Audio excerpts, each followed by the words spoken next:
Hi there.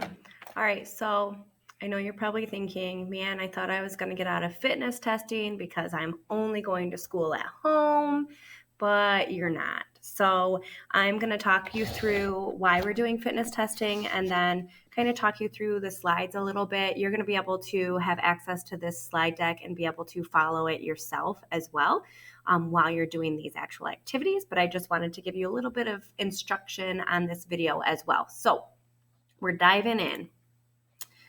All right. So again, I told you, I know, I get it. You probably don't want to do this, but it's something that we need to do because it is really beneficial in letting you know and letting me know where you are in terms of physical fitness and health. So here we go. The first test that we are going to do is testing your aerobic capacity. And this test, basically it evaluates, it's evaluated using estimates of VO2 max. So that's also known as like the maximal oxygen uptake for your body.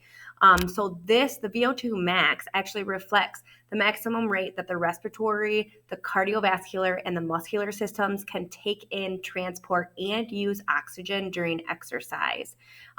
This is good for aerobic capacity. Sorry, my thing at the bottom keeps popping up. This is good for aerobic capacity, which is your cardiovascular fitness. And it has actually been shown to reduce the risk of high blood pressure, coronary heart disease, obesity, diabetes, and metabolic syndrome, and some other forms of cancer. So that's why we measure this, because we know that it's a good indicator of what your cardiovascular fitness is and what your aerobic capacity is for your body.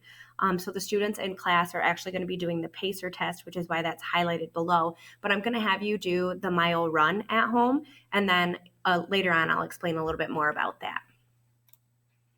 All right, so we're also going to do a body composition test. Not so much testing body composition, but more your body fat. So body composition describes what part of your total body fat weight is fat and what part is fat-free. So fat-free body weight includes bones and muscles. It's important to educate you guys about appropriate levels for body fat. We do need some body fat for survival, for overall good health and survival, but too much of it can actually lead to health problems like high blood pressure, high cholesterol, type 2 diabetes, and heart disease. So being overweight as a young person can actually put you at a higher risk for becoming an overweight adult. And that is why we measure body fat percentages, because maintaining a healthy weight in your youth can potentially reduce like future risks and health problems later on down the road. We're also going to test your muscular strength, endurance, and flexibility. There are videos on the side of all of these slides. Feel free to watch those on your own if you want to learn a little bit more about these things and why we're doing this. So with muscular strength, endurance, and flexibility, we're testing the musculoskeletal system. And this is broken down into the three areas of muscular strength, muscular endurance, and flexibility. So FitnessGram actually tests these three areas to assess the functional health status of your musculoskeletal system. So muscular strength is the maximal force that your muscles can exert in a single force. Muscular endurance is the ability to sustain or repeat muscular activity over time. And then flexibility describes the range of motion of the muscles at the joint. So musculoskeletal fitness is important throughout a lifetime. It helps an individual perform daily activities more easily. It reduces their risk of injury as well as falls, because with flexibility comes balance, and it improves abdominal and back health as well. So being aware of your muscular strength, endurance, and flexibility can help prevent health concerns and improve your overall quality of health. So my main goal for all of you guys and why we're testing our fitness levels is because I want you to have lifelong fitness and health. So what you are actually going to do is you are going to test your own fitness levels. You're going to then record your tests using Seesaw. And then we're actually going to come back to these numbers again at the end of this semester and see how they improved. It's just a way to kind of keep you accountable for your own fitness, and then gives you a way to measure kind of where you're at now and then where you will be in a few more weeks. So for those of you at home, you are going to participate in a mile run at home. You can do this however you would like. If you want to just use a regular old stopwatch and you start running and then you stop it when you're done, you can do that. You're going to record how long it takes you to run that mile. And then once you're finished, you're going to record those results in Seesaw. It's under the activity fitness test results and personal reflection. So you can use just a regular stopwatch if you want. If you have a watch, like I have a Fitbit, there's a timer on here. You can just use the timer. You can track your run if you want to use an app that tracks your run. Whatever you'd like, it's up to you. The next one is body composition test. So for this, you're actually going to go to a website. So using your Chromebook, you're going to click the picture to the right. So you're going to click on this picture, and then it's going to take you to the body fat percentage calculator. It looks just like this. When you get to that website, make sure that that you click the body fat icon right here to make sure that you are in fact doing the body fat percentage and not body mass index or one of these other categories. So you're going to need a soft measuring tape for this. You need to find a soft measuring tape around your house, and then you're going to measure your hip circumference, which you can see a diagram down here, and your waist circumference. And then you're going to put those measurements in the box along with the rest of your measurements. So your weight, as well as it also asks you for wrist and forearm circumference as well. If you're not sure about how to take those, how to measure correctly, then click this image right here down on the bottom, the little guy and the girl that shows you where measurements are, and that will give you a better explanation of how to measure all of the things that are listed on that website.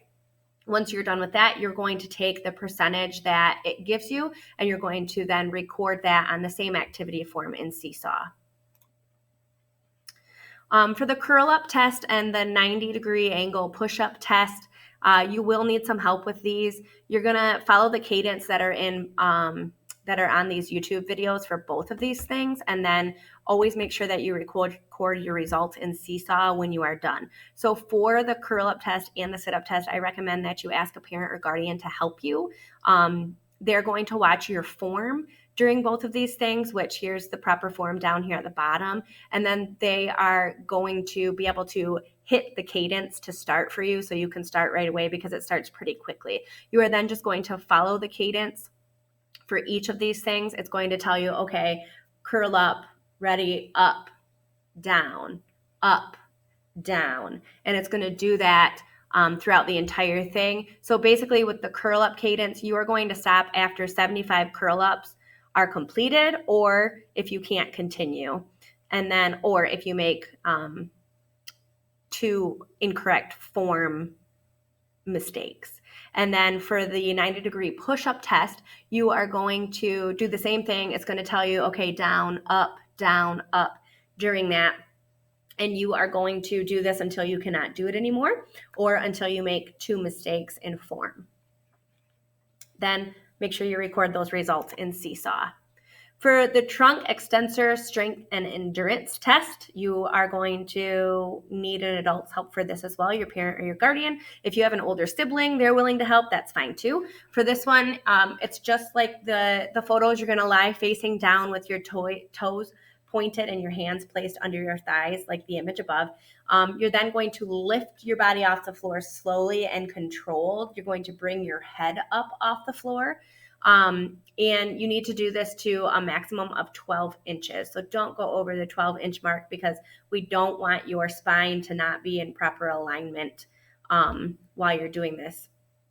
So this position should be held for long enough for your parent or your guardian to mark how high you went off of the floor on that ruler, and then you're going to record that number in your Seesaw activity.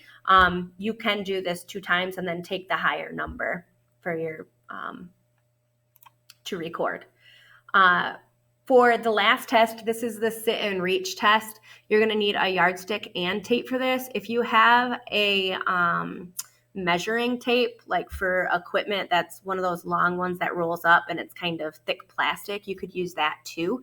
You're going to place that on the floor and then take a piece of tape and tape it over the 15-inch mark on that ruler or yardstick or whatever you're using.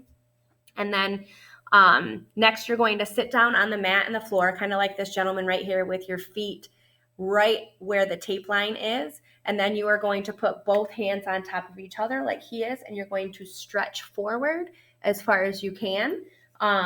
You can do this 2 times and then take the higher number that you get and record that on your seesaw activity. It would be helpful to have somebody there to read where you're actually landing with your hands. After you are finished with all of those and you've recorded it in your seesaw activity, there's one other activity that you need to complete in seesaw, which I will go show you right now. So if you're saying, okay, I don't know where this activity is or what she's talking about, if you're in second hour or third hour, they all look the same. You're going to scroll over here to where it says activities, click that, and then the activity is already in here right now. So it says you're going to record all of your results, like I mentioned during the Google slide presentation, and then you're going to give an honest reflection, personal reflection of those results. So I'd like you to include 3 things, and it needs to be 3 sentences or more in your reflection. You should include an honest reflection of your results for one, something that you hope to improve by the end of the semester, and then something that you hope to maintain throughout the semester. So those are the 3 things that you need to answer for that. If you have any questions, please feel free to pop in during my office hours on Wednesdays from 9 to 10. I hope you have a wonderful day.